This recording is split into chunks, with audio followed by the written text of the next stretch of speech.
மற்ற ஆப் மாதிரி இல்லாம தட்சால் ட்ரிப் சிட்டியை தவிர தமிழகம் முழுவதும் எல்லா டவுன்லயும் இருக்கு. லோக்கல்ல மட்டும் இல்லாம ரெண்டல், அவுட் ஸ்டேஷன் ட்ரிப் டியூட்டின்னு எல்லா டவுனுக்கும் போகலாம். கீழே டிஸ்கிரிப்ஷன்ல இருக்க லிங்கை கிளிக் பண்ணி தட்சால் ட்ரிப்பை டவுன்லோட் பண்ணி. தமிழ் ஜனம் நேயர்கள் அனைவருக்கும் வணக்கம். நான் உங்கள் ஆர்னிகா கௌதமன். இது வரைக்கும் நிறையா ஷார்ட்ஸ்லாம் நான் பேசி பார்த்துருப்பீங்க. பட் இன்னைக்கு ஒரு புதிய பரிமாணமாக இன்டர்வியூ எடுக்கலான்ட்டு வந்திருக்கேன். கொஞ்சம் நர்வஸாக இருந்தாலும் விஷ் மீ குட் லக். இன்னைக்கு இந்த இன்டர்வியூக்கு நம்மளோட கெஸ்ட்டாக இணைஞ்சிருக்குது Mrs Asharani ma'am, who is a teacher, psychologist and social worker. Welcome ma'am. வணக்கம். அகர முதல எழுத்தெல்லாம் ஆதி பகவன் முதற்றே உலகு. திருவள்ளுவருக்குரிய குரலை சொல்லி என்னுடைய பேச்சை ஆரம்பிக்கிறேன். Okay ma'am. வணக்கம்ப்பா. வணக்கம் மேம். தமிழ்நாடோட அரசு பள்ளி பாடத்திட்டம் வந்துட்டு மற்றதோட கம்பேர் பண்ணுறப்ப ரொம்ப வீக்காக இருக்குது அப்படின்ட்டு சொல்கிறாங்க. இதை பற்றி உங்களோட கருத்து என்ன? அதாவது அவர் என்ன சொல்லியிருக்கார், சமச்சீர் கல்வி தான் எல்லா இன்ஸ்டியூஷனும் ஃபாலோ பண்ணணும்னு சொல்லியிருக்காங்க. எல்லா இன்ஸ்டியூஷனும் அந்த கல்வியை வச்சுக்கிட்டு அதனுடைய கொஸ்டின் அண்ட் ஆன்சரை வேறு வேறு தேரி புக்ஸு, ஆக்ஸ்ஃபர்ட் மாதிரி சில வேறு வேறு புக்ஸு வந்து வாங்கி பண்ணுறாங்க. ஆனால் அரசு பள்ளியில் அதுக்கு வந்து மெனக்கெடுறதில்லை. அதில் என்ன கொஸ்டின் இருக்கோ டைரக்ட் டு த ஆன்சர்ன்னு கேட்குறாங்க. அதனால் அந்த பிள்ளைங்களுடைய கல்வித்தரம் குறைந்த மாதிரி இருக்குது. அதுலேயும் எத்தனையோ விஞ்ஞானிகள், வருங்கால வழக்கறிஞர்கள், காவல்துறையினர், அனைத்து மருத்துவர்கள் எத்தனையோ பேர் இருக்காங்க. ஆனால் அவங்களுக்கு ஏற்ற மாதிரி அவங்களுடைய மூளைக்கு ஏற்ற தீனிகள் அங்கு போடப்படவில்லை.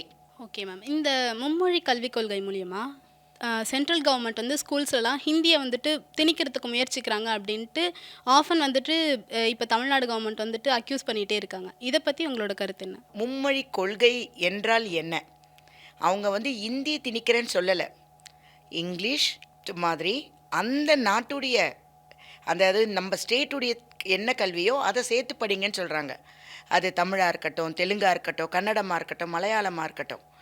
இன்னொன்று இந்தின்றது நம்ம கும்மிடி பூட்டி தாண்டோன்னு எல்லா ஸ்டேட்ஸ்லேயும் யூஸ் பண்ணுற மொழி. அது ஒன்றும் சேர்ந்து தான். ஒன்றும் இல்லை, நம்ம அரசாங்கம் வந்து வேண்டாம் வேண்டாம் தடையிட்டிருக்காங்க.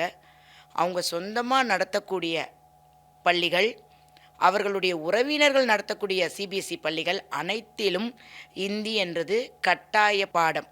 நம்பர் 1. அங்கே யார் தமிழ் பேசினாலும் 100 ரூபாய் ஃபைன். அப்போது அவங்களுக்கு கிடைக்கக்கூடிய எல்லாமே ஏன் அரசு பள்ளியில் குழந்தைங்களுக்கு கிடைக்கக்கூடாது?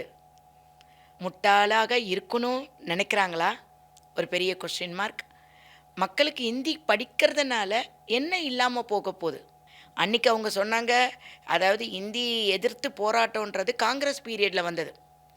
எல்லாருமே பராசக்தி படம் பார்த்துருக்காங்க. அப்போ வந்தது தான் அதெல்லாம். அது உண்மையான நிலவரம். ஆனால் இப்போன்றது எல்லாரும் ஃபாரினுக்கு போகிறாங்க, எல்லா ஸ்டேட்லேயும் பணியாற்றுறாங்க.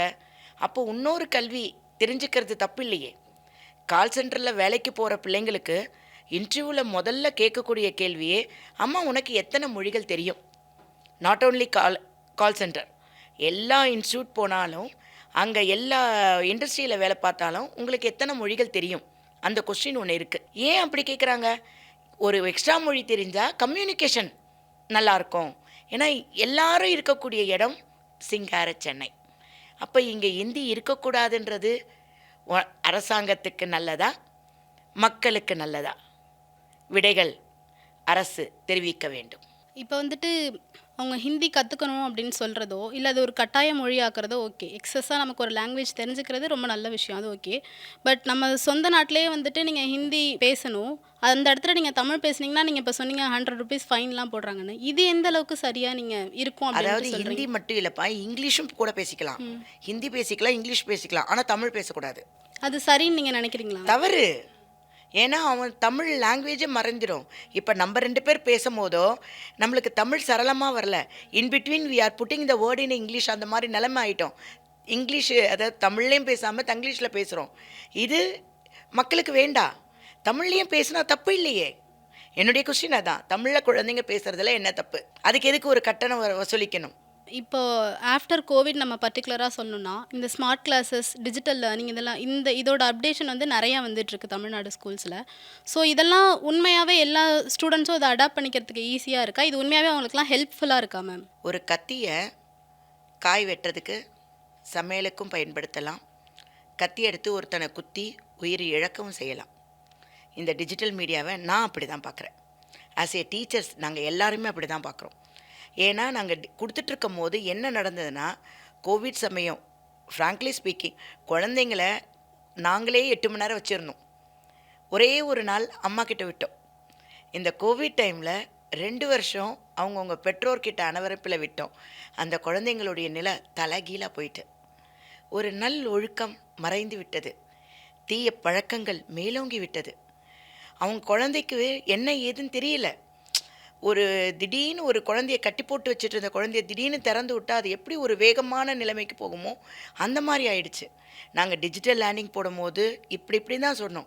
ஆனால் அந்த குழந்தை எதை பார்க்குறது கவனிக்க வேண்டிய பொறுப்பு பெற்றோர்களை சார்ந்தது. ஏன்னா டீச்சர் நாங்கள் அங்கே இல்லை. இப்போ இருக்கிற டிஜிட்டல் லேர்னிங் வந்து கிளாஸில் நாங்கள் வைக்கிறோம், போர்டு போடுறோம், போர்டில் வந்து என்னென்ன இருக்குது அதெல்லாம் நாங்கள் காட்டுறோம். டிஜிட்டல் லேர்னிங் நிறையா கொண்டு வரோம். இப்போ அடுத்த உலகம் ஏஐ உலகம். அதுக்கு மாணவர்களை நாங்கள் வந்து திரட்டி அவனுடைய மூளை வந்து வளர்ச்சிக்குரியதாக பார்த்துக்கிறோம். அது நாங்கள் கிளாஸில் வந்து மற்ற விஷயங்களை அவன் பார்க்கக்கூடிய சந்தர்ப்பம் அவனுக்கு கிடையாது. ஆனால் வீட்டில் அவன் அதை நோக்கும் போது, வீட்டில் அதை செய்யும் போது பெற்றோர்கள் கவனத்துக்கு எடுப்படணும். ஏன்னா அது குழந்தை. அந்த குழந்தைய டிஜிட்டலில் பார்க்குதோ ஃபோனில் பார்க்குதோ, ஒரு டைனிங் ஹால் எல்லாரும் நம்ம நடமாடக்கூடிய இடத்துல வச்சுருந்தோம்னா குழந்தை அது ஒன்றும் பிரச்சனை இல்லை. பெரிய பிரச்சனை என்னென்னா, குழந்தை அது படிக்கிறதுக்கோ இதோ யூஸ் பண்ணும்போது இவங்களுக்கு பக்கத்தில் ஒரு சீரியல் ஓடிட்டுருக்கலாம், இல்லை இவங்களுடைய பொழுதுபோக்கு ஏதாவது ஓடிட்டுருக்கலாம். அந்த கவன சிதறல்னால குழந்தைய வந்து டிஸ்டர்ப் ஆகுது, நீ உள்ளே போய் படி. இல்லை குழந்தையே சொல்லும், அம்மா நீங்கள் இதெல்லாம் பார்க்குறீங்க, எனக்கு ஒரே சவுண்டாக இருக்குது, நான் உள்ளே போகிறேன். அப்போ குழந்தை என்ன செய்கிறது நம்மளுக்கு தெரியாமல் போகுது. அதுக்கு அந்த குழந்தைக்கு ஏற்ற மாதிரி நம்ம மாதிரி குழந்தை கூடயே உட்காரும் போது இது நிறைய பேரண்ட்ஸ் ஃபாலோ பண்ணுறாங்க. அவங்க குழந்தைங்கள்லாம் நல்லா தான் இருக்குது. ஒரு சில பேர், அதுவும் இப்போ காலகட்டம் மாறிட்டு வருது. ஏன்னா குழந்தைங்க எங்ககிட்ட தானே இருக்குது. திருப்பி எங்கள் குழந்தைங்கள நாங்கள் எங்கள் வடிவத்துக்கு எடுத்து வந்துட்டுருக்கோம். ஆனால் அந்த மாறின நடுவில் கொஞ்சம் பக்கத்தை காணோன்ற மாதிரி அவங்கள எடுக்கிறது ரொம்ப சிரமமாக இருக்குது. பெரிய சிரமத்துக்கு நடுவில் ஆசிரியராகிய நாங்கள். ஓகே, இப்போ நீங்கள் டீச்சர்ஸ் வந்துட்டு ஸ்டூடெண்ட்ஸை ஹேண்டில் பண்ணுறதுல என்னென்ன சேலஞ்சஸ்லாம் நீங்கள் ஃபேஸ் பண்ணிகிட்ருக்கீங்க மேம்? அதாவதுமா, உங்கள் அம்மா எப்படி உங்களுக்கு ஸ்கூலில் விடும் போது சொன்னாங்களோ தெரியாது. 80s 90s கூட, ஏன்னா நான் என் பிள்ளைங்களை விடும் போதும், எங்கள் அம்மா என்ன பிள்ளைங்களை ஸ்கூலில் விடும் போதும், என் பிள்ளை கண்ணை மட்டும் விட்டுருங்க, என் பிள்ளை நல்லவனாக வரணும், அவன் நல்லா படிக்கணும், நீங்கள் எது செஞ்சாலும் நாங்கள் கேட்க மாட்டோம் அப்படின்னு சொன்னவங்க தான் நாங்கள். ஆனால் இப்போது அந்த குழந்தைய, ஏய் what you're doing madam, your tone is changed ma'am. அதை குழந்தை வந்து ரொம்ப பயந்து நைட்டு அலறா மேம்ன்றாங்க. அடிக்கக்கூடாது, திட்டக்கூடாது, அவனுக்கு எந்த பனிஷ்மெண்ட்டுன்றது வேறு. அந்த காலத்தில் பெஞ்சில் நிற்க வைப்பாங்க, கையை தூக்கி நிற்க வைப்பாங்க, அதுவும் செய்யக்கூடாது. தோப்புக்கரணன்றது ஒரு பெரிய குட் எக்ஸசைஸு, அதுவும் போடக்கூடாது. எதுவுமே செய்யாமல் ஆனால் குழந்தைங்களை நாங்கள் படிக்க வைக்கணும். அவன் படிக்கவே மாட்டான், அவனுடைய கவனச்சிதறல் எங்கேயோ இருக்கும், அவனை கூட்டு வரணும். ஏன்னா அவன் நைட்டெல்லாம் தூங்கியிருக்க மாட்டான், காலையில் தூங்குவான். அவனை விழிக்க வைக்கணும், அவனை படிக்க வைக்கணும். அவனுக்கு எக்ஸ்ட்ரா கிளாஸ் எது போட்டு எந்த சொல்லி கொடுத்தாலும் அவனுடைய நினப்பு இங்கே இல்லை. அவன் ஏதோ எடுத்துக்கிறான், அவனை மறக்கிறதுக்கு ஏதோ எடுக்கிறான். அதனுடைய விளைவுகள், அவனுடைய தாக்கம் அவன் உடம்பில் இருக்கும். அப்படி இருக்கணும்னு எடுத்துகிட்டு வரணும். 5 வயசு குழந்தையுமே திட்டக்கூடாது, 14 வயசு +2 பிள்ளைங்களை, 16 வயசு பிள்ளைங்களையும் திட்டக்கூடாது. ஆனால் படிக்க வைக்கணும், மார்க்கு கொடுக்கணும். அதுக்கு அரசு வந்து எங்களுக்கு போடுற ப்ரெஷர் ரொம்ப ஜாஸ்தி. அதாவது நாங்கள் ஸ்கூலுக்கு வரதும் வந்து காலையில் 7:30 மணிக்கெல்லாம் வந்தோம்னா நைட்டு 8 மணிக்கு வீட்டுக்கு போகிற நிலைமையில் டீச்சர்ஸ்லாம் நாங்கள் இருக்கோம். எங்களுக்குன்னு ஒரு குடும்பம் இருக்கான்னு அது தெரியாது. உடம்பும் முடியல, காலையில் ஃபோன் பண்ணி லீவ் சொன்னால் ஸ்கூலில் இருக்க அட்மின் ஒத்துக்கிறது கிடையாது, நீங்கள் வந்து தான் ஆகணும். அதாவது எங்களுக்கு மாதாந்திர விடுப்புகள் இருந்தாலும் அந்த விடுப்புகள் எங்களுக்கு தேவைப்படும் போது எடுக்க முடியாது. விடுப்பு எடுக்கணுன்ட்டு எழுதி கொடுத்தாலும் 1008 கொஸ்டின் கேட்டு தான் விடுப்பு கொடுப்பாங்க. அப்போ இந்த மாதிரி ஒரு ப்ரெஷரிஸ்ட் ரொம்ப இருக்கும். ஒவ்வொரு நாளும் ஒரு அடுப்பு மேலே நிற்கிற மாதிரி இருக்குது. இன்றைக்கி அந்த குழந்தை நல்லா படிக்கணும், அவங்கக்குள்ளேயும் சண்டை போட்டுக்கூடாது. அவங்க சண்டை போடும் போது நாங்கள் கேட்கக்கூடாது. அவங்க பேக்கில் ஏதாவது கொண்டு வந்திருக்கானா செக் பண்ணக்கூடாது. பேரண்ட்ஸ் வந்து ரொம்ப, அதாவது அவங்க பிள்ளைங்க மேலே வந்து பாசம் இருக்கலாம், அது எதுக்காக டீச்சர் சொல்கிறாங்கன்றது புரிஞ்சுக்கணும். ஏன்னா அவங்க இப்போ முன்னாடி காலத்தில் 4 குழந்தை 6 குழந்தை 2 குழந்தை கூட இருந்து, இப்போ ஒரு குழந்தைன்றனால அந்த குழந்தைங்களுக்கு ஓவராக செல்லம் கொடுத்து குழந்தைங்கள கெடுக்கிறார்கள். நாளைக்கு அந்த வருங்கால தள்ளீர் எப்படி இருக்கும்ன்றது எங்களுக்கு கொஸ்டின் மார்க். அப்போ நாங்கள் என்ன செய்வோம்? படித்தா படிக்கலைன்னா விட்டுடுவோம்ல. அது கைமீறி போகிற நிலைமையே இருக்குது. இப்போ உங்களுக்கு எல்லா சைட்லேருந்தும் உங்களுக்கு ப்ரெஷர் வரப்போ சொல்லணும்னா கவர்மெண்ட் சைட்லேருந்து, பேரண்ட்ஸ் சைட்லேருந்து, இப்போ உள்ள ஸ்டூடெண்ட்ஸ் கூட வந்துட்டு டீச்சர்ஸை எதிர்த்து பேசுகிறதுக்கோ எதுக்குமே பயப்பட மாட்டாங்க, தயங்க மாட்டாங்க, ஈஸியாக அவங்க கொஷின் பண்ணிட்டு போயிடுறாங்க. ஸோ இதெல்லாமும் தாண்டி அந்த குழந்தைங்களை படிக்க வைக்கிறதுக்கும் ஒரு நல்வழிப்படுத்துறதுக்கும் நீங்கள் என்னென்ன டாக்டிக்ஸ்லாம் யூஸ் பண்ணுறீங்க? எப்படி அவங்கள்ட்ட நீங்கள் அதை ஹேண்டில் பண்ணுறீங்க? இப்போ பசங்க கிட்ட பேசுகிற விதம் ஃப்ரெண்ட்லியாக பேச வேண்டியது இருக்குது. ஒரு ஃப்ரெண்ட்லியாக பேசி அவனை படிக்க வச்சாலும் அவன் என்னதான் நமக்கு கோபம் வந்தாலும் கோவப்பட முடியாதவன். அதாவது திரும்பி போர்டில் எழுத முடியலம்மா, அவர்களுடைய பார்வைகள் அந்த மாதிரி இருக்குது. குழந்தைன்னு நினைக்கிறோம் அது. ஏன்னா அவனே நான் சொல்ல முடியாது, அந்த சமுதாயம் அவனை மாற்றி விட்டது. அப்படி தான் நான் சொல்லுவேன். அந்த குழந்தை பெண் குழந்தையாக இருக்கட்டும் ஆண் குழந்தையாக இருக்கட்டும், எவ்வளோதான் நம்ம ஃப்ரெண்ட்லியாக பேசினாலும் ஒரு அளவுக்கு மீறி உள்ளே போக முடியல. பேரண்ட்ஸே வந்து கொஸ்டின் கேட்குறாங்க, என் குழந்தைக்கிட்ட எப்படி இருக்கீங்க, நீங்கள் ஏன் பேசுனீங்க, என் குழந்தை மனதளவில். அதாவது 1ஆம் கிளாஸ் குழந்தைக்குடைய பேரண்ட்ஸ் சொல்லுங்க, என் குழந்தை ரொம்ப ஸ்ட்ரெஸ்ஸில் இருக்காங்கன்னு. அந்த வேர்டே எனக்கு புரியல. குழந்தைங்க சொல்கிற வேர்டு 2 வேர்டு. ஒரு 3ஆம் கிளாஸ் குழந்தை சொன்னது சொல்கிறேன், madam I am crush with bye not in a love ma'am. எனக்கு ஒரு சர்ப்ரைஸாக இருந்தது. எனக்கு ஃபஸ்ட்டு புரியல, ஃப்ராங்க்லி ஸ்பீக்கிங் எனக்கு புரியல. நான் சொல்கிறது இது ஒரு 6 வருஷத்துக்கு முன்னாடி. எனக்கு புரியல. நான் யோசிச்சுட்டு திருப்பி கேட்குறேன், what is the meaning of the crush and love ma'am? Ma'am you don't know அப்படின்னு. ஆமாம் எனக்கு தெரியலடா, சொல்லு. க்ரஷ்னா கிஸ் பண்ணிக்க மாட்டாங்க, கல்யாணம் பண்ணிக்க மாட்டாங்க மேம். லவ்னா கிஸ் பண்ணிப்பாங்க, கல்யாணம் பண்ணிப்பாங்க. ஒரு 3ஆம் கிளாஸ் கொடுத்த எனக்கு உண்மையாக அழறதா சிரிக்கிறதா தெரியல. நாடு எதை நோக்கி போயிட்டுருக்குன்னு தெரியல. அப்போது க்ரஷ்ஷு லவ். இப்போது ஒரு 5ஆம் கிளாஸ் பையன், madam she is the bestie for me. பெஸ்டினா மேடம் எல்லாமே மேம், ஆனால் நாங்கள் கல்யாணம்லாம் பண்ணிக்க மாட்டோம். அதாவது ஒரு 3ஆம் கிளாஸ் 5ஆம் கிளாஸுக்கே கல்யாணன்றத வேர்டு ஜாஸ்தி இருக்குது. நாங்கள் இருந்த காலத்தில் லவ் சீன் வந்தால் எந்திரிச்சு போயிடுவோம். அந்த லவ்ன்ற வார்த்தை வந்தால் அது ஒரு பெரிய மகத்தான தப்பு. 4 பக்கம் இருந்து பார்வை வரும், அப்படியே ஈட்டி மாதிரி, ஓகே நம்ம தப்பு பண்ணிட்டோம், அப்படியே நகர்ந்து போயிடும். இப்போ நார்மலாக சீரியலில் டிஸ்கஸ் பண்ணுறாங்க. அதாவது ஒரு கிராண்ட் சைல்டும் ஒரு கிராண்ட்மாவுமே, நேற்று அவன் டைவர்ஸ் பண்ணிட்டான்ல, அவங்க இன்றைக்கி லவ் பண்ணுறாங்க வேறு பொண்ணோட. இது ஒரு காமன் இதுவாகிடுச்சு. அப்போது சீரியல்லேருந்து எல்லாமே இருக்குது. குழந்தைங்களுக்கு எல்லாம் தெரியணும்னு நினைக்கிற பேரண்ட்ஸு ஓகே தான், கொஞ்சம் நல்வழிப்படுங்க. இன்னொன்று மெயினாமா பாடத்திட்டங்களில் கொஞ்சம் சேஞ்ச் வரணும்னா என்னுடைய அபிப்பிராயம் என்னென்னா, நாங்கள் படிக்கிற காலத்தில் 80s 90ஸ்லாம் மாரல் சயின்ஸுன்னு ஒரு பாடம் இருக்கும். ஃபஸ்ட்டு பீரியடே அதுதான், நல்லொழுக்கம்னு சொல்லுவாங்க. நான் கிறிஸ்டின் மிஷனில் தான் படித்தேன். அப்போ நான் மாரல் சயின்ஸ் பீரியடில் அவங்க ப்ரே பண்ண போயிடுவாங்க. ஃபாதர் வந்து அவங்களுக்கு ஒரு ஸ்பீச் கொடுத்துட்ருப்பார். அப்போ தோஸ் ஆர் ஹிந்து பீப்புளுக்கெல்லாம் நல்லொழுக்கம்னு கிளாஸ் வரும். அங்கே வந்து ராமாயணம் என்ன, மகாபாரதம்னா என்ன, ராமர் என்ன சொன்னார், அந்த மாதிரி வருது. இப்போ பிள்ளைங்களுக்கு எதுவுமே தெரியலையே, ராமாயணம் மகாபாரதம். அப்போது ஒரு நல்ல ஒழுக்கம் தீய ஒழுக்கம் தெரியல. இப்போ நம்ம குட் டச் பேட் டச் எப்படி சொல்லி கொடுக்குறோமோ, சின்ன வயசுலேருந்தே குழந்தைங்களுக்கு நல்லொழுக்கம் தீய பழக்கங்களை சொல்லி கொடுக்கணும். அப்போ தான் குழந்தைங்க வளரும் போது சரியாக வளரும். ஆண் பிள்ளைங்க கிட்ட சொல்லி கொடுக்கும் போதே பெண் பிள்ளையை அடிக்கக்கூடாது, ஷீ இஸ் ஈக்குவல். வீட்டில் வேலை செய்கிறதுலேருந்து எல்லாமே நம்ம எல்லாம் நார்மல், எல்லோரும் ஈக்குவல்.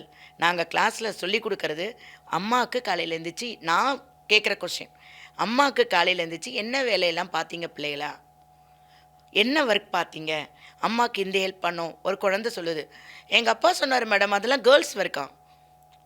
அப்போ வீட்டிலேயே கேர்ள்ஸ் ஒர்க் எது பாய்ஸ் ஒர்க் எதுன்னு பிரித்து வச்சா அந்த குழந்தை அந்த பெண் குழந்தைய துன்புறுத்த தான் செய்யும். ஈக்குவல்ன்ற மனப்பான்மை வீட்டிலும் வேணும், ஸ்கூலில் அந்த பழக்கம்னு ஒரு கிளாஸ் இருந்துச்சுன்னா முடியும். இப்போ எங்களுக்கு டைம் இல்லை. 8 பீரியடு 9 பீரியடு கிளாஸ்னால் அந்த கிளாஸில் போர்ஷன் முடிக்கணும். ஒரு 4 சப்ஜெக்ட் டீச்சர் மாறி மாறி வருவாங்க. ஒரு லைட் பீரியட்ஸ் இருக்கும் அவனுக்கு, பிடி பீரியடோ ஆர்ட்டோ கம்ப்யூட்டரோ அந்த மாதிரி. அப்போ அந்த 4 பீரியடுக்குள்ளே அவனுக்கு போர்ஷன் முடிக்கணும், அவனுக்கு ரிவிஷன் கொடுக்கணும், நோட் புக் செக் பண்ணணும், கரெக்ஷன் பண்ணணும். இதை ஓடும்போது அந்த குழந்தைக்காக ஒரு பீரியட் டைம் ஸ்பெண்ட் பண்ணி சொல்லி கொடுக்கறதுக்கு எங்களுக்கு டைம் இல்லை. கண்டினியூஸாக 8 பீரியடு நிற்கிறோம். ப்ரைவேட் ஸ்கூலில் எல்லா ஸ்கூல்லையும் பார்க்கலாம், டீச்சருக்கு சேரே இருக்காது, நின்றுட்டு தான் இருக்கணும், நின்றுட்டு மூவிங்கில் தான் இருக்கணும்.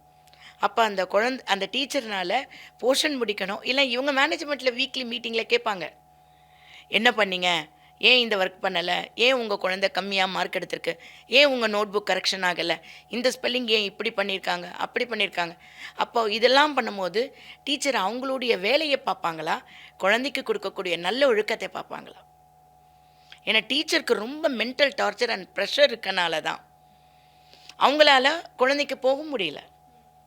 ஆனால் அது ஒரு கட்டாய பாடமாக்கப்பட்டால், அதற்குரிய நேரங்கள் ஒதுக்கப்பட்டால் அதனுடைய விளைவுகள் நல்ல மாற்றங்களை கொடுக்கும். ஸோ நீங்கள் இந்த மாரல் கிளாஸஸ் இந்த மாதிரி எக்ஸஸ் கிளாஸஸ்லாம் இல்லாமல் 8 ஹவர்ஸோ இல்லை ஒரு 9 ஹவர்ஸோ வந்துட்டு நீங்கள் இப்படியே ஜஸ்ட் வந்து towards the portion, towards the mark, இந்த பேசிஸ்லேயே குழந்தைங்கள ரன் பண்ண வைக்கிறதுமே அவங்களுக்கு ஃப்யூச்சரில் எவ்வளோ ஹெல்ப்ஃபுல்லாக இருக்கும் மேம்?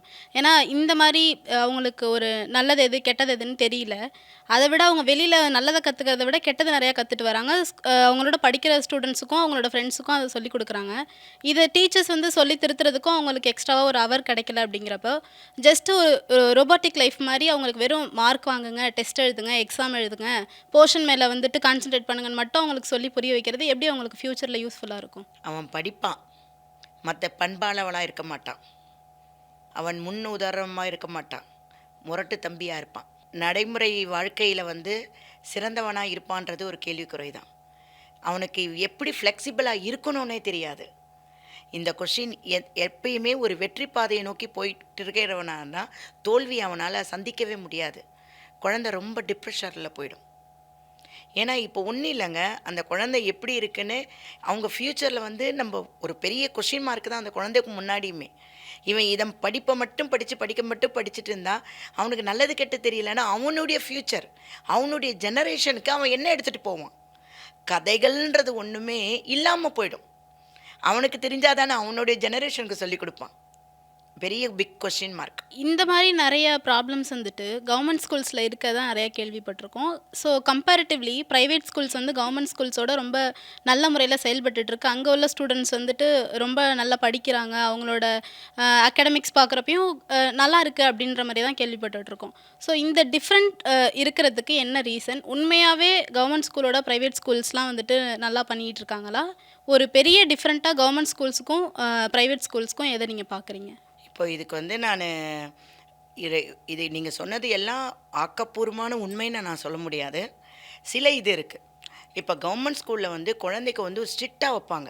ஹேர் ஸ்டைல் இப்படி தான் இருக்கணும், ட்ரெஸ்ஸிங் கோட் இப்படி தான் இருக்கணும், நீ ஸ்கூலுக்கு வரும்போது இந்த மாதிரி தான் இருக்கணும், புக்ஸ் இப்படி தான் இருக்கணும், புக்ஸு கவர் பண்ணியிருக்கணும், எழுதியிருக்கணும், எழுதி முடித்த பிறகு பேரண்ட்ஸ் சிக்னேச்சர் வாங்கியிருக்கணும், இல்லைன்னா பேரண்ட்ஸ் மீட்டிங் கூப்பிடுவாங்க. அரசு பள்ளிகளில் இந்த கொஷின் எல்லாம் எதுவுமே கிடையாது.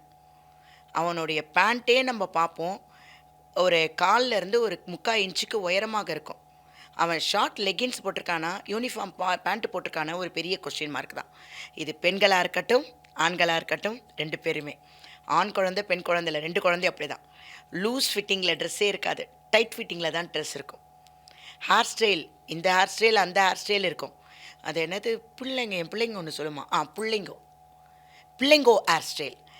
ஹேர் ஸ்டைல் சைட்லேருந்து கட் பண்ணி பின்னாடி ஒரு கர்வ் வச்சு அந்த கர்வ்லேருந்து ஒரு சின்ன டெயில், அதுதான் பிள்ளைங்க ஹேர் ஸ்டைல். என் பிள்ளைங்க சொல்லி கொடுத்ததுப்பா இதெல்லாம் எனக்கு. அப்புறம் ஃப்ரண்ட்டில் ஹேர் கட்டு. அதை கேட்டால் என்ன சொல்லுவானா, நாங்கள் பார்க்கும்போது பிள்ளைங்க வரும்போது, என்னடா இது மேடம், நான் உட்காந்துட்டு இருந்தேன்னா அப்படியே தூங்கிட்டேன், அவர் கட் பண்ணிட்டார் மேடம், நான் என்ன மேடம் செய்கிறது? ஏன்னா உங்கள் அப்பா பார்க்கலையா? பார்த்தாரு மேடம், திட்டினாரு, அடித்தார், அம்மா சொல்லிட்டாங்க, கொஞ்ச நாளில் வளர்ந்துரும்ல. அது வரைக்கும் அப்போ அந்த குழந்தைக்கு ஆக்ஷனும் ரியாக்ஷனும் அங்கேயே கிடச்சிடுது, அதுபோல் ஒன்றும் செய்ய முடியாது. இதே நீங்கள் ப்ரைவேட் ஸ்கூலில் கவர்மெண்ட் ஸ்கூல்லன்னு இல்லைங்க, எல்லா ஸ்கூலில் இவன் என்ன வெளிப்படையாக செஞ்சிடறான். நம்ம பிள்ளைங்கோ எல்லாமே வெளிப்படாதுக்கு. அதுக்கு ஏன்னா அவன் யாரையும் அவனை கண்டிக்கிறதே கிடையாது. கண்டிக்கிற டீச்சர்ஸ்க்கு பயம். கத்தி வச்சு குத்திட்டானா, நம்மளை திட்டானா, போகிறப்போ வண்டியில் தள்ளி விட்டு போயிட்டானா, இதெல்லாம் பயம். இதே ப்ரைவேட் ஸ்கூலில் வந்து பேரண்ட்ஸை கூப்பிட்ருவாங்க. அதனால் கொஞ்சம் பயம் இல்லாமல் இருக்குது அந்த பிள்ளைங்க. அதை டீச்சர் கூப்பிட்டா ஒரு பயம் பேரண்ட்ஸ்க்கு. அதனால் எங்களுக்கு கொஞ்சம் பயம் இல்லாமல் இருக்குது அந்த பிள்ளைங்க மேலே, அப்படி சொல்கிறேன். ஆனால் 2 பேருமே அவங்க என்ன செய்கிறாங்க, பேக்கிலலாம் நீங்கள் 2 பிள்ளைங்க பேக்கில் செக் பண்ணுங்கள், இவ்வளோ கிடைக்கும். ஆரஞ்சு கலர் மிட்டாய் சாப்பிட்டா கண்ணை மூடி தூக்கம் வருமா, மஞ்சள் கலர் மிட்டாய் சாப்பிட்டா அப்படியே கண்ணை மூடிட்டு யாரோ தூக்கிட்டு போகிற மாதிரி இருக்குமா, பச்சை கலர் மிட்டாய் சாப்பிட்டா கண்ணை திறந்துக்கலாம், டீச்சரை பார்க்கலாம். ஆனால் நம்ம இங்கேயே இருக்க மாட்டோம், மேலே போய் வான உலகத்தில் பறந்துக்கிட்டே இருப்போம் தேவதைகளோட. போதை மார்த்தரங்களுடைய கலருடைய குழந்தைங்க கொடுத்த விளக்கங்கள் எனக்கு. அடுத்து தலகாணின்னு ஒன்று இருக்கா, குட்டியாக தலகாணி மாதிரி. அப்புறம் குளிப்பு, அப்புறம் அந்த காலத்தில் புளிப்பு மிட்டாய் சாப்பிட்ற மாதிரி ஒன்று இருக்குது. அதெல்லாம் இப்படி எடுத்து இங்கே வச்சுக்கணும். அங்கே வச்சுக்கிட்டோம்னா அப்படியே அந்த ஜூஸ் உள்ளே போக போக அப்பா திட்டினது, டீச்சர் அடித்தது, அந்த பொண்ணை லவ் பண்ண மாட்டேன்னு சொன்னது, இந்த பொண்ணை லவ் பண்ண மாட்டேன்னு சொன்னதெல்லாம் மறந்து போய் ஏஞ்சல்ஸ் கூட ஜாலியாக விளையாடலாம். 6ஆம் கிளாஸ் 7ஆம் கிளாஸ் கொண்ட பதில்கள் மனசளவில் ரொம்ப பாதிக்கிறோம். ஏன்னா நான் சைக்காலஜிஸ்ட்னால எனக்கு சைக்காலஜிஸ்ட் கவுன்சிலிங் வருது. அந்த குழந்தைங்க கிட்ட பேசும்போது இது ஏன்னா முன்னாடியும் இருந்தது, ட்ரக்ஸுன்றது எப்பயோ இருந்தது, ஆனால் இந்த மாதிரி வெளிப்படையாக இல்லை. அந்த ட்ரக்ஸுக்கும் ஒரு காலகட்டங்கள் இருந்தது, விலை ஜாஸ்தி இருந்தது, பிள்ளைங்க கையிலெல்லாம் காசு இருக்காது. 5 காசு 10 காசு கொடுத்த காலங்களே அதிகம். அதுலேயும் அந்த குழந்தை சேர்த்து வச்சு அம்மா அப்பாவுக்கு gift வாங்கி கொடுக்கும், டீச்சர்ஸ் டேக்கு டீச்சருக்கு gift வாங்கி கொடுக்கும். ஆனால் இப்போது பேக்கெட் மணி மினிமம் 100 ருபீஸ். அப்போ இதுக்கு மேலே அது ஈஸியாக கிடைக்குது. பிள்ளைங்களுக்கு தெரியும் எந்த இடத்துல எந்த அண்ணாவை அப்ரோச் பண்ணால் அது கிடைக்கும், அதை வாங்கி சாப்பிட்றாங்க. பேக்கை வந்து டீச்சர் செக் பண்ணால் என் பிள்ளை பேக்கை செக் பண்ணுறதுக்கு நீங்கள் யார், உங்களுக்கு யார் அந்த அதிகாரம் கொடுத்தா?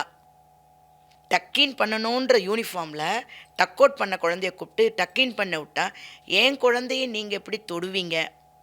பெண் குழந்தைய ஆண் டீச்சர் தொடுறதுக்கு எப்படி பயப்படுறாங்களோ, கூடாதோ, பயப்படுறாங்கன்றதை விட கூடாதோ, அதே மாதிரி ஆண் பிள்ளைய லேடி டீச்சர் தொடக்கூடாது. அவன் டக் அவுட் பண்ணி இருந்தால் உங்களுக்கு என்ன? அதுக்கு நாங்கள் பார்த்துக்குறோம். இந்த மாதிரி பதில்கள் பெற்றோரிடம் வருகிறது. அப்போ அந்த ஆண் குழந்தையோ அந்த பெண் குழந்தையோ எந்த நிலைமைக்கு போகலாம்? அவங்கனாச்சும் செக் பண்ணணும், நாங்கள் செக் பண்ண வேணாம். பெற்றோர்கள் அவங்கனா செக் பண்ணணும், அவங்களும் செக் பண்ணுறது இல்லை. அவனுக்குன்னு ஒரு தனி, இப்போ எல்லா காலகட்டத்திலையும் எல்லாரும் தனி ரூம் ஒன்று கொடுத்துட்றாங்க. அதனுடைய விளைவு தான் இது. அதே மாதிரி ப்ரைவேட் ஸ்கூலில் இவங்க எல்லாமே நடக்குதுங்க, அது எல்லாமே மறைஞ்சிருக்கு. இன்னொன்று நான் சொல்கிறதுக்கு எனக்கே கஷ்டமாக இருக்குது. அரசு பள்ளியில் இந்த ஒரு 3-4 வருஷத்தில் 3 வருஷம்தான், அதில் 2 வருஷத்தில் 3000த்துக்கு அதிகமான கலைப்புகள் கவர்மெண்ட் ஆஸ்பத்திரியில் நடந்திருக்கு. இதை நான் சொல்லிக்கிறதுல வெட்கப்படுறேன், வேதனைப்படுறேன். பெண் குழந்தைகள் எந்த நிலைமைக்கு இருக்காங்கன்றது சொல்கிறேன். இது நடந்ததுன்றது அவங்க பேரண்ட்ஸ்க்கும் தெரியும், அந்த குழந்தைங்களுக்கும் தெரியும். அப்போ இந்த சின்ன வயசில் அவங்க எதுக்கு தள்ளப்படுறாங்க? பெற்றோர்கள் யாரும் வீட்டில் இல்லை, குழந்தை ஸ்கூலுக்கு வரேன்னு சொல்லிட்டு ஸ்கூலுக்கு வராமல் போகிறாங்க. இந்த நிலைமையெல்லாம் இப்படி இருக்கும் போது வருங்காலம் எப்படி இருக்குன்றது ஒரு பெரிய கேள்விக்குறியில் தொங்கிட்டு இருக்கும். எல்லாம் தெரிஞ்சும் எத்தனை ஆசிரியர்கள் இது மாதிரி பேச முன் வராங்க? அதுவே ஒரு பெரிய கொஸ்டின் மார்க் தான். இந்த மாதிரி விஷயங்கள் கேள்விப்படுறப்போ நிறைய பப்ளிக் வந்துட்டு ஒரு ஸ்கூல் மேலேயோ ஒரு கவர்மெண்ட் மேலேயோ ஈஸியாக வந்துட்டு அவங்களோட கொஷின்ஸ் வந்து கேட்டுடுறாங்க, அக்யூஸ் பண்ணிடுறாங்க. ஸோ ஒரு ஸ்கூல்ஸ் மேலே அவங்க வந்து எதிர்பார்க்குற டிக்னிட்டியோ டெக்கோரமோ அந்த ஸ்டூடெண்ட்ஸை வந்துட்டு டீச்சர்ஸ் வந்துட்டு கண்டிக்கணும், அவங்க வந்துட்டு ஸ்ட்ரிக்டாக இது பண்ணாதானே அவங்க சொல்லி கொடுக்குறப்ப தான் அந்த ஸ்டூடெண்ட்ஸுக்கு வந்து புரியும். ஆர்எல்ஸ் பேரண்ட்ஸ் அதை வீட்டில் செய்யணும். ஒன்று பேரண்ட்ஸ் வீட்டில் செய்கிறதில்ல, செய்கிற டீச்சர்ஸையும் வந்துட்டு அவங்க வந்துட்டு கேட்கக்கூடாது, உங்களுக்கு ரைட்ஸ் இல்லைன்னு சொல்கிறாங்க. பட் இவ்வளோது இவங்க பண்ணிவிட்டு பப்ளிக்காக வந்து பேசுகிறப்ப பட் இது எதுவுமே இல்லாமல் எனக்கு ஸ்டூடெண்ட்ஸ்டேருந்து இந்த அவுட்கம் வேணும் அப்படின்னு எக்ஸ்பெக்ட் பண்ணுறது எந்த விதத்தில் நியாயம்? ஸோ அப்போ எந்த வழியில் தான் கொடுக்கணுன்ட்டு பேரண்ட்ஸ் எதிர்பார்க்குறாங்க? நீங்கள் கேட்டதுலேயே கேள்வியிலே பதில் இருக்குது. எல்லாத்துக்கும் பின்னாடியும் பேரண்ட்ஸ் தான் இருக்காங்க. இரு மாணவர்கள் மணிகளை பொறுத்த வரைக்கும் இரு கைகளை தட்டினால்தான் ஓசை. அதாவது இப்போ கவுன்சிலிங்குன்னு கொடுக்கறது அந்த குழந்தைங்களை விட பேரண்ட்ஸ் கொடுக்கணும். ஃப்ராங்காம்மா, நாங்கள் இருந்த காலகட்டத்தில் பாட்டி தாத்தா கூட இருந்தாங்கம்மா. பாட்டி தாத்தா இருப்பாங்க, அந்த பாட்டி தாத்தாவுக்கு அம்மா இருப்பாங்க. அப்போ டெய்லி கதை சொல்லுவாங்க. பாட்டி தாத்தா கேட்பாங்க, இது தப்பு, இப்படி நடக்கணும், இப்படி சாப்பிடணும், இப்படி படிக்கணும், இந்த வேலையை செய்யணும்னு சொல்லுவாங்க. இப்போ எத்தனை பேர் வீட்டில் பாட்டி தாத்தாங்கள் இருக்காங்க? தனி குடுத்தனம். அம்மாவே வீட்டில் சோறாக்கிறது கிடையாது, சுகி சொமோட்டோ. அவங்களுக்கு நல்வழியும் சொல்லி கொடுக்கறது கிடையாது. அந்த குழந்தைக்கு கண்ணில் எது பார்க்குதோ, ஒரு குழந்தை கெட்ட வார்த்தை பேசுதுன்னா குழந்தை கேட்டதை தான் பேசும். எந்த வழியில் நடத்தாலும் நாங்கள் ஸ்கூலில் சொல்லி கொடுக்கறதுக்கு எங்களுக்கு ஃப்ரீடம் கிடையாது, வீட்டில் சொல்லி கொடுக்கறதுக்கும் உங்களுக்கு டைம் கிடையாது. அப்போ அழிய போகிற உலகத்தில் என் பிள்ளை இருக்குது. நான் ஒவ்வொரு குழந்தைகளையும், ஒவ்வொரு மாணவ மனைவிகளையும் என்னுடைய குழந்தையாக நினச்சி நான் இதை பேசிகிட்டு இருக்கேன். ஏன்னா பெரிய ஒரு கேள்விக்குறிக்கு நடுவில் அந்த குழந்தை இருக்குது. ஏன்னா நல்லொழுக்கம் கிடையாது. அவனுடைய ஏஜ் ஃபேக்டர்ஸ்லாம் இப்போ நீங்கள் வேசார்பாடி, மூலக்கொத்திரம், காக்காத்தோப்பு, ஆசீர்வாதபுரம் அங்கெல்லாம் பார்த்தீங்கன்னா 16ஆம் நாள் நினைவு நாள் ஆறுதல் கூட்டம் போடுவாங்க. அதில் முக்கால்வாசி 13-16 வயசு பெண் குழந்தைங்கள், ஆண் குழந்தைங்க ஃபோட்டோ அதில் இருக்குது. திடீர்னு மரணத்துக்குடைய காரணம் என்ன தெரியாது. அந்த ஃபோட்டோ பார்க்குறதே பெரிய கஷ்டமாக இருக்குது. அப்போ வருங்காலத்தில் எப்படி இருக்கும்? நம்ம இப்பயே கலிகாலன்றோம், அது கலிகாலம் +2 தெரியல.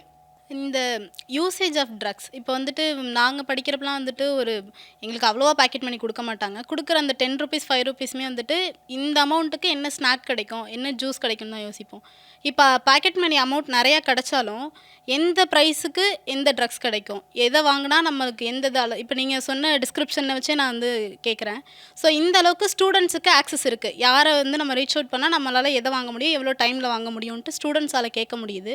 பட் டீச்சர்ஸோ இல்லை வேறு ப்ரொஃபஷ்னலில் இருக்க ஒரு ஹையரார்கீஸோ வந்துட்டு அதையே ரீச் அவுட் பண்ண முடியல. ஸ்டூடெண்ட்ஸ் கிடைக்கிற ஆக்சஸ் மற்ற ப்ரொஃபஷ்னல் இருக்கிறவங்களுக்கு கிடைக்க மாட்டேங்குது. இல்லை கிடைக்காத மாதிரி இருக்காங்களா, எப்படி வந்துட்டு இது நமக்கு? அதாவது இந்த ஏரியாவில் கிடைக்கும்னு எங்களுக்கு தெரியுதுப்பா, அதை யார் கொடுக்குறாங்க, யார் சப்ளை பண்ணுறான்னு நமக்கு தெரியாது. நான் ஒன்றே ஒன்று கேட்குறேன், இவ்வளோ ஈஸியாக ஒரு இடத்துல கிடைக்குதுன்னா அப்போ கவர்மெண்ட்டோ காவல்துறைக்கும் தெரியாமல் இருக்காது. அப்போ அரசாங்கமும் காவல்துறையும் அவர்கள் கையை கட்டிக்கிட்டு இருக்காங்களா? கொஸ்டின் அதுதான். ஏன்னா ஒன்றும் இல்லை, ஒரு சினிமா தேட்டருக்கு போட்டால் அடல்ட் ஒன்லின்னு போட்டுப்பாங்க. இப்போ ரீசெண்டாக விஜயோடைய ஒரு படம் வந்தபோது கூட அதுக்கு போட்டாங்க. அதில் எத்தனை குழந்தைங்களும் அந்த போய் படம் பார்த்துருக்காங்க. அது தியேட்டர் அரங்கமும் அலோவ் பண்ணியிருக்கு, அவங்க பேரண்ட்ஸ் கூட வந்திருக்காங்க. பேரண்ட்ஸ் கேட்குற கேள்வி, என் குழந்தைய நான் எங்கே விட்டுட்டு வருவேன்? அப்போது இந்த மாதிரி பேரண்ட்ஸும் இருக்காங்க. இதுக்கு அரசாங்கம் உடந்தை, அந்த தியேட்டர் ஓனர் உடந்தை, பேரண்ட்ஸ் உடந்தை. இந்த ட்ரக்ஸு கிடைக்கிறதுக்கு அரசாங்கம் உடந்தை, காவல்துறை உடந்தை. காவல்துறையும் அரசாங்கமும் கண்காணிப்பு நல்லா இருந்துச்சுன்னா என்னுடைய பிள்ளைகள் ஏமாந்துராது, நாளைக்கு வாழ்க்கையை தொலைக்காது. அரசாங்கத்தினுடைய மெத்தனம் ஒரு கண்காணிப்பு இல்லாத நடக்கிறதுனால தான் இதுதான் அதாவது தலைவிரித்தாடுகிறது. ஒவ்வொரு குழந்தை பேக்கில் அவ்வளோ ஈஸியாக கிடைக்குதுன்னா அந்த போலீஸ்காருக்கு கிடைக்காம இருக்காது. ஒரு போலீஸ்காருக்கு அக்யூஸ்ட் யாருன்னு தெரியும், அக்யூஸ்ட் இவன் இல்லை, ஆனால் இவனை அக்யூஸ்ட் ஆக்குவேன்றதும் தெரியும். அதே மாதிரி தான் அரசாங்கமும். அவங்க 2 பேர் அவங்களுடைய நிலையை தவறதுனால விளைவுகள் மாணவ மணிகளுக்கு. இந்த இதெல்லாம் சைடில் இருக்கிறப்போ இப்போ ரீசெண்டாக டிஎன்பிஎஸ்சி எக்ஸாம்ஸே வந்துட்டு அலாட்மெண்ட் வந்துட்டு சென்ட்ரல் அலாட்மெண்ட்டில் நடந்த சில கன்ஃபியூஷன்ஸ்னால போஸ்ட்போன் ஆகிருக்கு அப்படின்னாங்க. ஸோ கவர்மெண்ட் எக்ஸாம்ஸ் கூட ப்ராப்பராக நடத்த முடியலன்றப்போ எஜுகேஷன் சிஸ்டம் பொறுத்த வரைக்கும் கவர்மெண்ட்டோட நிலைமை என்ன இப்போ? அதாவது ஒரு எஜுகேஷன், நீங்கள் சொன்ன மாதிரி ஒரு எஜுகேஷனல் சிஸ்டத்துக்கு அதுக்குரிய கேள்வித்தாள்களை சரிபார்க்கவில்லை, அதுக்கு இடம் அலாட் பண்ண முடியல, அதுக்கு சூப்பர்வைசர் பண்ணுற டீச்சர் அலாட் பண்ண முடியல. அப்போ அரசாங்கம் இதிலெல்லாம் கவனம் செலுத்தாமல் திடீர்னு இன்றைக்கி 5000 ரூபாய் அக்கௌண்ட்டில் வருதுன்றத கவனம் செலுத்துறதுனா இன்றைக்கி உன்னுடைய தலையிலையும் என்னுடைய தலைமையிலையும் கடன் சுமை 10,000 ரூபாய் அது கொடுத்தது. அப்போ அதில் கொடுக்குற ஒரு இன்ட்ரெஸ்ட் ஒரு நாள் அப்படின்றதுக்குள்ளே எல்லா அக்கௌண்ட்டுக்கு போகிறது ஏன் இதுக்கு பண்ண முடியல? அதாவது இப்போ வெயிலே வரப்போகிறதுக்கு முன்னாடி இப்போ கொடுக்குறாங்க, 24 வெயில் வரலையா, 25 வெயில் வரலையா, 26 மட்டும் வரப்போகிற வெயிலுக்கு இன்றைக்கே ஏன் கொடுக்குறாங்க? எல்லாமே கவர்மெண்ட்டுடையது தான். இப்போ நீங்கள் டிஎம்பிசிக்கு சொன்னதுனால நான் சொல்கிறேன். இப்போ இன்னொன்று, இந்த தகவல் உங்களுக்கு தெரியுமான்னு தெரியல, நான் சொல்கிறேன். ஒவ்வொரு ரேஷன் கடையிலையும் எல்லாருக்கும் ஃபோன் பண்ணி பச்சை கார்டு வச்சுருக்கவங்களெல்லாம் வாங்க வந்து உங்களுடைய இதை ஃபில் பண்ணிக்கோங்க. மக்கள் எல்லோரும் ஓடுறாங்க. ஓகே 5000 ரூபாய் கொடுத்துருவாங்க போல இருக்குது. ஏன்னா இப்படி தான் 3000 ரூபாய் வந்தது பொங்கலோட. சரி, அதுக்காக போகிறாங்க. ஆனால் அங்கே வந்து ஒரு 10 கேள்விகள் வைக்கப்பட்டிருக்கு. உங்களுக்கு என்ன வேணும்? காப்பீடு வேணுமா? வீடு வேணுமா? மாற்றுத்திறனாளி வேலை வேணுமா? வேலை வேணுமா? அப்புறம் உங்களுக்கு கழிப்பிடம் கட்டி கொடுக்கணுமா? அப்புறம் உங்கள் ஏரியாவில் என்ன ரோடு சரியில்லையா? அதர்ஸ்ன்ட்டு மற்றவை ஒரு இது மாதிரி ஒரு 10 தகவல். இதை டிக் பண்ணி கொடுத்துட்ட பிறகு இவ்வளோ பெரிய கார்டு மாதிரி ஒன்று கொடுக்குறாங்க. அந்த கார்டில், அந்த ரேஷன் கார்டில் தலைவருடைய யார் பேர் இருக்கோ அதை கீழே எழுதி கொடுத்துடுவாங்க. அதில் ஒரு QR கோடு ஒன்று இருக்குது சைடில். அது எதுக்காகனா, நாளைக்கு நாங்கள் ஆட்சிக்கு வந்த பிறகு இதெல்லாம் உங்களுக்கு நான் செய்வோம். இது எப்படி இருக்குன்னா, ரோடில் ஒரு கடைங்கள்லாம் இருக்கும். நம்ம போயிட்டே இருக்கும் போது ஃப்ரைட் ரைஸ் ஸ்மெல்லு சூப்பராக வரும். ஆனால் அன்றைக்கி ஏதோ நம்ம சாப்பிடாதனால சாப்பிட மாட்டோம். அடுத்து போகிறதில்ல chicken fried rice, grill chicken smell வரும், ஷவர்மா, இதை அப்படியே மோந்துக்கிட்டே போவோம். வீட்டில் போய் அம்மா கொடுக்குற பருப்பு சாதம், சாம்பார் சாதம் இந்த ஸ்மெல்லோடு சாப்பிடுவோம். அதுதான். அப்போ அவங்க இன்றைக்கி கொடுக்கறது ஒன்லி ஃபார் த ஸ்மெல்லை சாப்பிட முடியுமா? நுகரதான் முடியும். வாயில் போட்டால் தான் சுவை தெரியும். அப்போ இன்றைக்கி எலெக்ஷனுக்கு முன்னாடி நீ கேட்குறவன் 24, 25 எங்கே போனாங்க? அன்றைக்கி நீ சரிப்பட்டிருந்தனா நல்ல ஆட்சி கொடுத்துருக்கலாம். எலெக்ஷன் வரப்போகிற ஒரு நாளுக்கு முன்னாடி மக்களுடைய இதை மறத அறிவிக்கிற உங்களுக்கு டிஎம்பிசி எக்ஸாம் எழுத போகிறோன்றது எவ்வளோ நாளுக்கு முன்னாடி தெரியும்? Why you are not pudding any schedule. அப்போ அதுலேயே சரியில்லை. இப்போ கேள்வி கேட்டு நாளைக்கு வர பதில் எப்படியாக இருக்கும் இந்த திறனற்ற அரசுலன்னு பார்க்கலாம். அதே மாதிரி இந்த எலெக்ஷன்ஸ் நெருங்குற டைமில் தான் வந்துட்டு இந்த காலேஜ் ஸ்டூடெண்ட்ஸுக்கு லேப்டாப் கொடுக்குறதா இருக்கட்டும், இன்னும் வேறு என்னென்ன அவங்களோட சப்போர்ட்லாம் வந்துட்டு ஸ்டூடெண்ட்ஸ்க்கு காட்ட முடியுமோ அதெல்லாம் காமிச்சிட்ருக்காங்க. இது இத்தனை வருஷம் இல்லாமல் ஏன் திடீர் அக்கறை இந்த காலேஜ் ஸ்டூடெண்ட்ஸ் மேலே? அதை தவிர காமனாக ஸ்கூலில் கொடுக்குற இந்த சத்து மாத்திரைகள், சத்துணவு 2 வேலையாக்கிட்டாங்க, இந்த சானிட்டரி நாப்கின்ஸ் இதெல்லாம் ப்ராப்பராக ஸ்டூடெண்ட்ஸுக்கு கிடச்சிட்ருக்கா? நல்ல முறையில் கிடைக்குதா? இப்போ மாத்திரைன்னு ஒன்று கொடுத்துட்டு இருந்தாங்க. அதாவது குழந்தைங்க வயசுக்கு வர பருவம்னு சொல்கிறோம்ல, 10லேருந்து 12 ஆம்பளை பிள்ளைங்களுக்குமே ரத்த சோகை அதெல்லாம் இருக்குதுன்னு சொல்லிட்டு அந்த பி காம்ப்ளெக்ஸ் டேப்லெட் கொடுத்துட்ருந்தாங்க. அந்த டேப்லெட்டெல்லாம் இப்போ எந்த ஸ்கூலுக்குமே வர்றது கிடையாது, ஸ்டாப் பண்ணிட்டாங்க. அப்புறம் சத்துணவில் வந்து இவங்க சொல்கிறது முட்டை வந்து நம்ம வாங்குகிறோம் வெளியிலனா இவ்வளோ பெரிய சைஸ்னால் அது காடை முட்டையோட சின்ன சைஸாக கிடைக்கும். அது எந்த விலைக்கு வாங்குறாங்க? கோழி தான் முட்டை போடுறதான்னு தெரியாது. அதாவது அவங்க எல்லோரும் ஏதாவது மினிஸ்டர் வந்து அங்கே சாப்பிட்றாங்கன்னா அந்த ஸ்மெல்லோடு அந்த சாப்பாடு வேறு மாதிரி இருக்குது. இப்போ வேறு மாதிரி. ஏன்னா அந்த சத்துணவு செய்கிறாங்கல்ல, அவங்களுக்கு நிறையா பேருக்கு ஊதிய உறவு கொடுக்காம அவங்க ஸ்ட்ரைக்கில் இருக்காங்க. இடைநிலை ஆசிரியர்கள் ஸ்ட்ரைக்கில் இருக்காங்க. அந்த ஸ்ட்ரைக்கில் இருக்கிற தகவலே வரல. இப்போ ஸ்ட்ரைக் எப்படின்னா, நீங்களும் நானும் பக்கத்து கிளாஸு, நீங்களும் நானும் ஒரே சீனியாரிட்டியில் உள்ளே போயிருப்போம், வேலை பார்த்துட்ருக்கோம். ஆனால் நான் அவார்டு வாங்கியிருப்பேன், உங்களோட ஏஜில் பெரியவளாக இருப்பேன், உங்களோட சீனியாரிட்டிலையும் பெரியவளாக இருப்பேன். ஆனால் உங்களுக்கு கொடுக்குற ஆப்பர்ச்சுனிட்டி எனக்கு கிடைக்காது. ஊதிய உயர்வும் அந்த ஸ்கீம் அப்பு வருதில்ல, அதுவும் உங்களுக்கு கிடச்சிருக்கோம், எனக்கு கிடைக்காது. அதுக்காக தான் இப்போ டீச்சர்ஸ்லாம் போராட்டம் பண்ணுறாங்க. அந்த போராட்டம் இன்றைக்கி வரைக்கும் பண்ணிகிட்ருக்காங்க. எங்கேயுமே வெளியில் வரலையே, அந்த போராட்டமே வெளியில் வரலையே. அப்போ இவங்களால் என்ன செய்ய முடியும்? அதே மாதிரி நிலையான கட்டிடங்கள் அரசு பள்ளியில் இல்லை, டாய்லெட் வசதி இல்லைங்க. திடீர்னு ஒரு ஸ்கூலில் போய் நீங்கள் டாய்லெட் செக் பண்ணிங்கன்னா நிறையா டாய்லெட் லாக் போட்டிருக்கோம். ஏன்னா அதை கழுவுறதுக்கு அவங்களுக்கு ஆள் இல்லை, ஃபைனான்சியல் ப்ராப்ளம் இருக்குதுன்னு சொல்லிட்டு ஒரு சில டாய்லெட்டை மட்டும்தான் ஓப்பன் பண்ணி வைக்கிறாங்க. பிள்ளைகளுக்கு தொற்றுநோய் அபாயம் பயங்கரமாக இருக்குது. அதே மாதிரி சுவர்கள் எல்லாம் அந்த காலத்து சுவர் இடிஞ்சு போன பள்ளிக்கூடங்கள் நம்ம இப்பயே நிறைய கேள்விப்பட்டிருப்போம். இது ஒரு நிலையானதாக தென்படலை. அரசாங்கம் சரியில்லை. அரசாங்கம் நல்லா இருந்துச்சுன்னா இதெல்லாம் மாற்றக்கூடியதை தான். என்னுடைய ஒரே ஒரு ஆன்சரை இங்கே நான் சொல்லிடுறேன். இப்போ தமிழ்நாட்டை பொறுத்த வரைக்கும் நீட்டுன்ற ஒரு பெரிய அஸ்திரத்தை வச்சு தான் மக்களை வந்து நீட்டுன்னு சொல்லிட்டு இருக்காங்க. அந்த நீட்டுக்கு நான் விளக்கம் கொடுக்குறேன். இந்த நீட்டுன்னு வந்தனால தான் அடிமட்ட மக்களும் அவங்க பிள்ளைங்க இப்போ மேலே படித்து அவங்க ஒரு டாக்டர் ஆகிறக்கூடிய நிலைமையில இருக்காங்க. அதுக்கு பாராட்டுறோம். இப்போ இன்னொன்று என்ன சொல்கிறேன்னா, நீட்டு ஏன் வேணான்றாங்க? ஒரு பையன் +2 முடிச்சுட்டு வரவன் அவனுக்கு அந்த படிப்பில் நாலேஜ் இருக்கான்னு ஒரு தகுதியான தேர்வுக்கு தான் இது. அதே இது ஒரு டீச்சராக நாங்கள் ஒரு பேச்சுலர் டிகிரி முடிச்சிருப்போம், அதுக்கப்புறம் டீச்சர் கூடிய பேச்சுலர் டிகிரி முடிச்சிருப்போம். அது எலிஜிபிள் இவ்வளோ சர்டிஃபிகேட் கையில் வச்சுருந்தாலும் டெட்டுன்னு ஒன்றை போட்டு அதை பாஸ் அப் பண்ணாதான் கவர்மெண்ட் வேலைன்னு ஒன்று கொடுக்குறாங்க. அப்போ கல்வி தகுதி சர்டிஃபிகேட் படித்து வச்சுருக்க எங்கள் டீச்சரான நான் எங்களை ஒரு பிள்ளைக்கு சொல்லிக் கொடுக்கறதுக்கு தகுதி இருக்கான்னு செக் பண்ணுற கவர்மெண்ட்டு, அதை கொண்டு வந்த கவர்மெண்ட்டு எதுக்கு டாக்டர் படிக்க போகிற பையனுக்கு இந்த அறிவு இருக்கா, அவனால் முடியுமா, ஃப்யூச்சரில் அவன் பெரிய டாக்டராகக்கூடிய தகுதிகள் இருக்கான்னு செக் பண்ணுறதுக்கு எதுக்கு இவ்வளோ கொஸ்டின் மார்க் கேட்குறாங்க? இந்த டாக்டர் படிக்க வைக்க போகிற அந்த ப்ரொஃபஸராக இருக்காங்கல்ல, அவங்க படிக்க வைக்கிறதுக்கும் அவங்களுக்கு நெட்டுன்னு ஒரு எக்ஸாம் தேவை. அப்போ ப்ரொஃபஸருக்கு நெட்டு, டீச்சருக்கு டெட்டு, இந்த எக்ஸாம் இருந்து பாஸ் பண்ணால் தான் அவங்களுக்கு தகுதி கிடைக்குது. அதே தகுதி மாணவர்கள் நீட் எழுதணுன்றதில்ல. ஏன் இவங்களுக்கு இவ்வளோ கொஸ்டின் எனக்கு தெரியல. இன்ஜினியர் படிக்கிறதுக்கு ஜேஇ வராங்க, ஜேஇ எக்ஸாம் எழுதுகிறாங்க, அதுக்கு எந்த கொஸ்டின் இல்லை. வக்கீல் படிக்கிறதுக்கு என்ட்ரன்ஸ் எக்ஸாம் இருக்குது, அதுக்கு எந்த கொஸ்டின் இல்லை. அடுத்த பிஹெச்டி பண்ணுறதுக்கும் ஒரு கொஸ்டின், என்ட்ரன்ஸ் எக்ஸாம் கொஸ்டின் இல்லை.